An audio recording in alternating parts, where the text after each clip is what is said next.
ছাত্ৰ-ছাত্ৰীসকল এইটো ভিডিঅ'ৰ পৰা আমি চেপ্টাৰ 11 যেটো বিকিৰণ আৰু পদাৰ্থৰ দ্বৈত প্ৰকৃতি এটো আৰম্ভ কৰিবলৈ ওলাইছো। এতিয়া দ্বৈত প্ৰকৃতি মানে কি?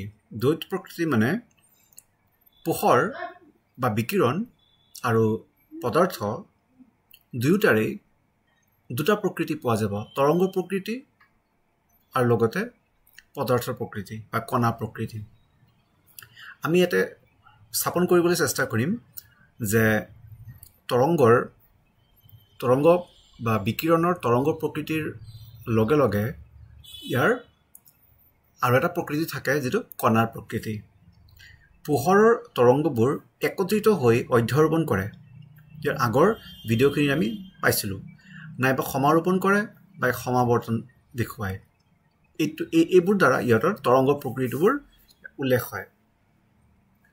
এয়াই ইয়াৰ তৰংগৰ স্বভাৱ বা তৰংগৰ প্ৰকৃতি। কিছুমান বিশেষ পৰিস্থিতিত পোহৰ তৰংগই প্ৰকৃততে পদাৰ্থ কণিকাই দেখুৱা পৰিঘটনা প্ৰদৰ্শন কৰিব পাৰে। পদাৰ্থ কণিকাৰ দৰে আচৰণ পোহৰো কৰিব পাৰে বা বিকিৰণে কৰিব পাৰে। ইয়াৰ অৰ্থ হ'ল পোহৰ তৰংগই দ্বৈত প্ৰকৃতি প্ৰদৰ্শন কৰে। তৰংগ প্ৰকৃতি কৰিব পাৰে আৰু লগতে কণিকা প্ৰকৃতি কৰিব পাৰে, কিন্তু কথা আছে যে কিছুমান পৰিঘটনাত তৰংগ প্ৰকৃতি দেখুৱায় আৰু কিছুমান পৰিঘটনাত কণিকাৰ প্ৰকৃতি বা যেটো পাৰ্টিকল নেচাৰ আৰু ৱেভ নেচাৰ বেলেগ বেলেগ পৰিঘটনাক দেখুৱায়। পদাৰ্থৰ ক্ষেত্ৰতো এই একে কথা হ'ব, হেতু আমি পিছত জানিব পাৰিম।